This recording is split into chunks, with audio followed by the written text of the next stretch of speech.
Minhum may yaqulu rabbana atina fid dunya hasanah wa fil akhirati hasanah. Maka jika Anda telah tuntas mengerjakan salat, fadhkurullah anallahu la ilaha illa ana fa'budni wa aqimis salata li dzikri. Subhanalladzi asra bi 'abdi.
Wadhkur rabbaka fi nafsika tadarruan wa khifatan wa dunal jahri minal qaul. Kalau Anda sedang gelisah banyak persoalan, alih-alih mengeluh, angkat tanganmu.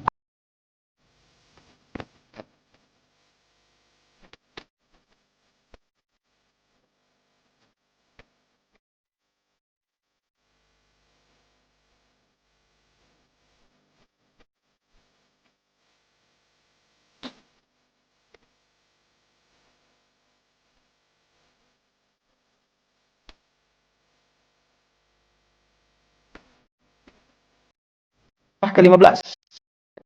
Inna nahnu nazzalna dzikra wa inna lahu lahafizun. Kalau sedang gelisah, hanya kontak.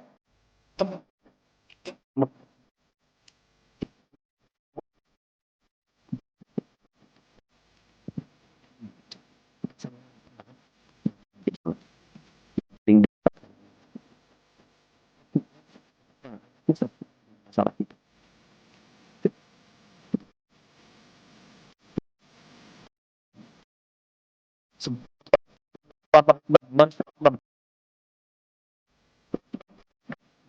Idza qadaytumus salata fadhkurullaha. Makanya ketika ada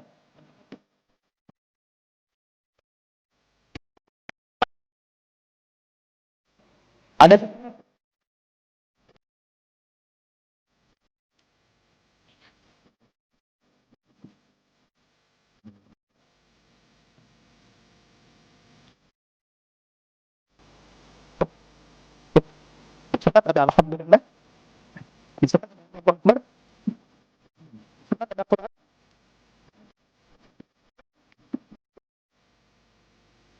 Apa lagi?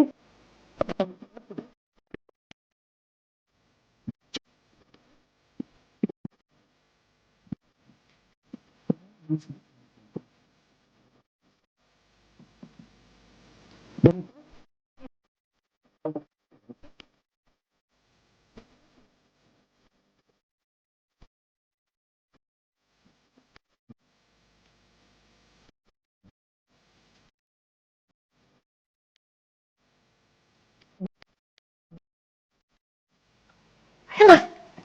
makanya saya sering katakan, sering share dengan beberapa kawan, Anda kalau sedang kerja, coba pulangnya jangan langsung ke rumah. Mampir ke masjid dulu. Yang terdekat ya dengan rumah. Yang terdekat. Mampir ke masjid, sholat 2 rakaat. Di situ sampaikan, ya Allah, aku telah berikhtiar seperti apa yang telah Engkau perintahkan. Dan aku bertawakal akan rezeki yang telah Engkau tetapkan. Itu begitu Anda selesai berdoa pulang, yang dibawa ke rumah aura masjid bukan aura kantor. Dan istri anak-anak di rumah mendapatkan ketenangan yang sempurna. Jadi nerima antum itu nerima dalam keadaan yang penuh dengan ketenangan. Jadi ketika menyambut anak, ayah, papa, papi, buya, antumnya tuh udah enak nerimanya. Coba kalau nggak percaya, rasakan itu. Ke masjid itu beda. Dibanding rumah sendiri, rumah Allah lebih tenang kan? Itu baru tempatnya. Dan puncaknya Ka'bah. Yang menjadi kiblat. Itu ada di Quran, surah kedua, ayat 125. Wa idh ja'alnal baita mathabatan linnasi wa amna.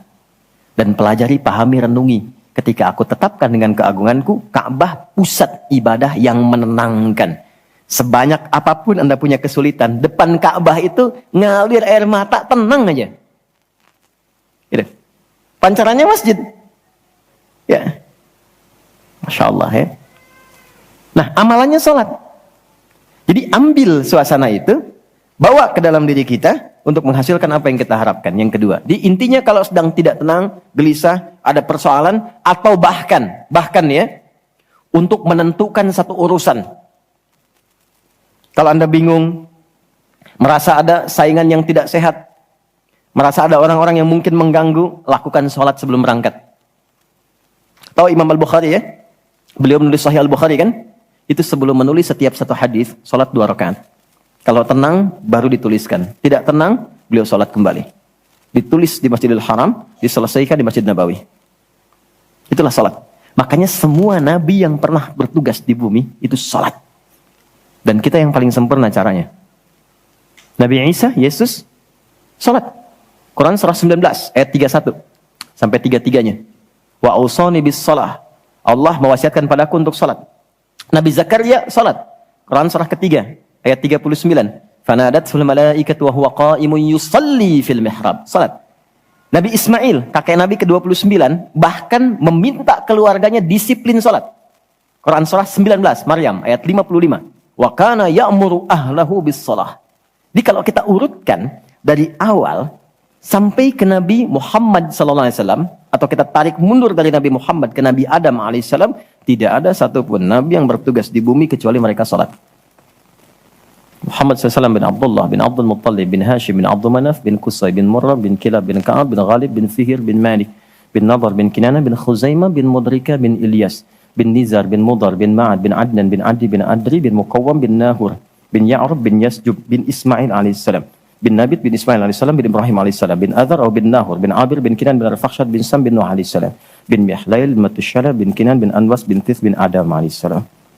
Semua tersambung. Saya ulangi. Semua salat. Oke? 3. Quran surah 29 ayat 45. Salat bila dikerjakan dengan benar akan merubah pelakunya menjadi lebih baik. Secara singkatnya, salat mendidik kita menjadi pribadi yang baik. Nah, sumber keburukan itu yang menjadi lawan dari baik itu ada 2. Jadi kalau ada orang yang tidak baik, anak yang kurang baik, ayah yang kurang baik, ibu yang kurang baik, itu artinya ada satu dari 2 ini yang melekat pada dirinya. Satu disebut dengan fahsya.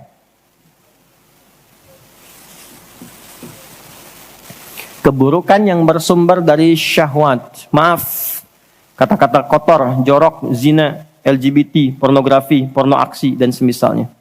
Itu fahsya. Jadi nggak mungkin orang sholat, kata-katanya jorok. Perilakunya menyimpang. Nggak mungkin. Karena sholat mencegah itu. Atau mungkar, maaf, keburukan yang bersumber dari nafsu perut dan akal.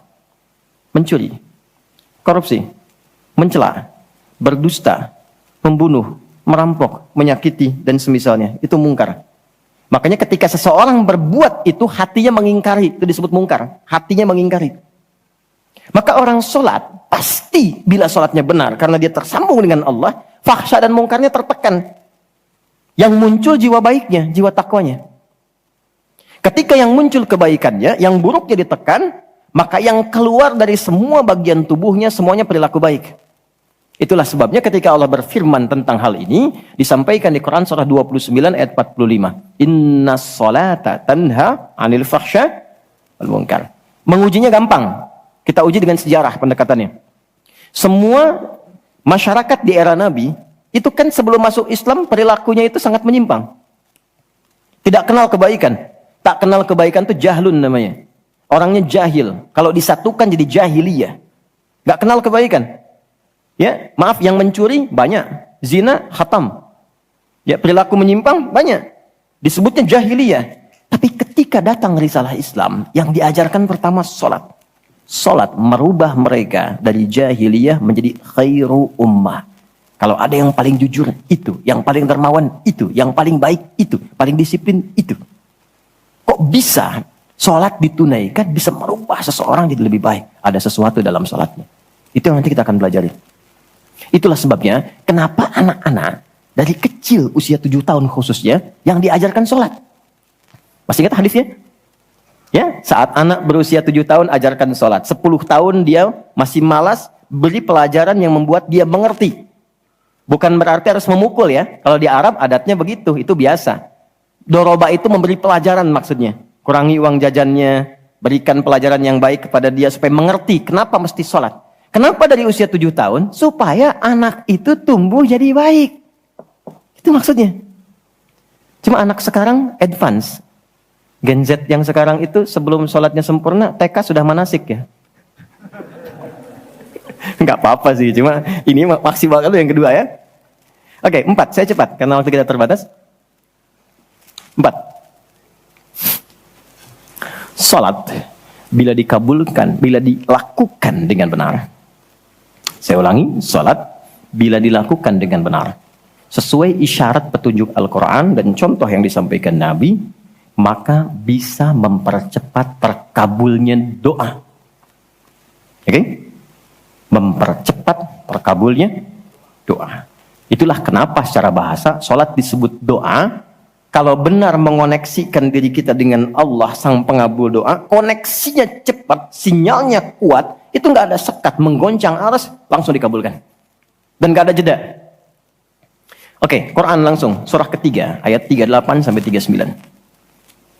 Surah 3 Ali Imran, ayat 38 sampai 39. Kita belajar dari kisahnya Nabi Zakaria alaihi salam. Contoh kecil sekali. Secara singkat sudah berumah tangga, sudah sekian lama, rambut sudah memutih, fisiknya sudah letih, itu dilukiskan di surah Maryam nanti, ayat 1-9 kita dapati. Istri divonis secara medis, nggak mungkin punya keturunan. Secara medis loh, sudah menopause dan maaf, mandul. Secara medis nggak mungkin, secara klinis nggak mungkin. Tapi ini yang paling hebat. Jika manusia, catat ini baik-baik ya, jika manusia sudah menyimpulkan nggak bisa, itu tanda langsung dari Allah supaya menengadahkan permohonan langsung kepada Allah tanpa campur tangan makhluk. Karena Allah ingin mengabulkan apa yang Anda minta secara langsung, bukan lewat campur tangan makhluk. Baca itu. Dan pahami untuk tidak putus ikhtiar. Jadi kalau rahmat Allah itu jangan dibawa dengan putus asa. La taqnatu mir rahmatillah. Jangan pernah putus asa. Jangan ada bahasa begini, ya nggak mungkin, ya nggak bisa. Jangan diambil. Begitu orang mengatakan nggak mungkin, itu tanda dari Allah. Allah ingin memberikan langsung tanpa campur tangan manusia. Maka apa yang dilakukan Nabi Zakaria? Beliau kemudian sholat di mihrabnya Maryam. Ini saya sedikit bahas tentang mihrab, sedikit saja. Quran surah 3 dulu, di ayat 37. Di paling kiri sebelah bawah, pojok di mushaf standar. Secara singkat saja, mihrab itu satu tempat yang fungsinya mempercepat terkabulnya doa dan mendatangkan rezeki dari sisi yang tidak diduga. Awas, kita bicara keimanan ya. Dan di situ dipertaruhkan. Mihrab ini tidak harus lebar dan luas. Sehamparan sejadah nggak ada masalah. Yang penting kita gunakan untuk ibadah saja. Di luar ibadah keluar. Itulah kenapa tempat imam disebut mihrab. Kenapa? Karena imam mewakili makmum untuk memohon kepada Allah dalam sholat berdoa. Makanya kualifikasi imam mesti khusus, bukan imam biasa. Baik. Kemudian, tidak harus di masjid, di rumah boleh dibikin. Maryam pernah dibuatkan mihrab. Saat beliau mengkhususkan diri ibadah, di situ apa yang terjadi? Fataqabbalaha rabbuha biqabulin hasanin wa ambataha nabatan hasanan wa kaffalaha Zakaria. Kullama dakhala 'alayha Zakaria al-mihrab wajada 'indaha rizqa. Qala ya Maryam anna laki hadha? Qalat huwa min 'indillah. Innallaha yarzuqu man yasha' bighairi hisab. Ini poinnya. Setiap Nabi Zakaria mengantarkan kebutuhan Maryam, pakaiannya, makanannya, kebutuhannya, itu sudah ada. Dan ingat, status Nabi Zakaria itu Nabi loh. Beliau tahu itu pasti dari Allah. Tapi ingin dikonfirmasi apakah pendidikan beliau selama ini sudah meresap pada jiwanya atau belum. Ditanya, Maryam dari mana semua ini? Maka beliau jawab, Maryam jawab, huwa min indillah. Paman, ini semua dari Allah. Baik ya? Allah memberikan apapun yang ia kehendaki tanpa batas pada siapa yang diingini. Maka ini dibaca oleh Nabi Zakaria. Mayyasha itu. Jadi kalau ada di Quran diksi mayyasha, jangan simpulkan ini untuk dia saja. Maksudnya, jadi seperti dia, maka Allah akan berikan seperti Allah berikan kepada dia. Maka Nabi Zakaria kemudian sholat di mihrabnya Maryam itu. Minta sesuatu yang selama ini kata orang terbatas. Apa yang dilakukan? Sholat. Dalam sholatnya minta. Perhatikan cara mintanya. Satu, menyebut nama Allah sesuai kebutuhan. Jadi Allah bentangkan semua nama terkait semua kebutuhan kita. Anda butuh rizki, sebut ya Razak. Anda butuh ilmu, sebut ya Alim. Ya kan? Anda butuh ketahanan mental diri, sebut ya Sabar. Itu 99 tersebar. Itu rumusnya di Quran surah ke-17 ayat 110. Quran surah 17 Al-Isra ayat 110. Qul ud'ullaha aw ud'ur rahman ayyamma tad'u falahul asmaul husna. Kalau Anda punya persoalan, segera curhatkan kepada Allah, minta, berdoa. Sebut ya Allah yang standar, atau ya Rahman naik sedikit, atau pilih nama yang sesuai kebutuhan kita. Jadi nggak harus semua disebut, takutnya nggak butuh dikasih. Ya Allah ya Sabar, nggak pengen punya masalah, turun masalah kan? Nah, Nabi Zakaria divonis ada keterbatasan, nggak mungkin diberi. Maka beliau meminta dengan nama Allah yang memberi tanpa batas. Dalam bahasa Arab disebut dengan Wahhab, pemberi tanpa batas. Kalau dialihkan jadi bentuk permintaan, fi'lil amri lit talab. Bukan perintah di sini tapi untuk meminta. Maka rubah kalimatnya jadi hab. Kalau untuk pribadi, habli. Untuk komunal banyakkan hablana. Karena ini kasusnya pribadi, maka di ayat 38 beliau meminta. Hunalika di mihrabnya Maryam. Da'a Zakaria Rabbah. Berdoalah Nabi Zakaria kepada Allah Rabbnya. Perhatikan. Qala Rabbi habli. Min ladunka dzurriyyatan thayyibah. Innaka sami'ud du'a. Ini fikih doa yang penting dipelajari. Ya Allah. Ini kalau terjemah bebasnya begini. Mereka mengatakan, aku nggak mungkin punya keturunan. Maka aku memohon darimu saja yang tidak punya batas dalam pemberian. Mereka katakan aku nggak mungkin. Aku memohon kepadamu yang tidak punya batas dalam pemberian. Innaka sami'ud du'a. Sungguh engkau pasti mendengar doaku. Kalau kepada yang maha mendengar tidak terkabul juga, kepada siapa lagi aku mesti memohon?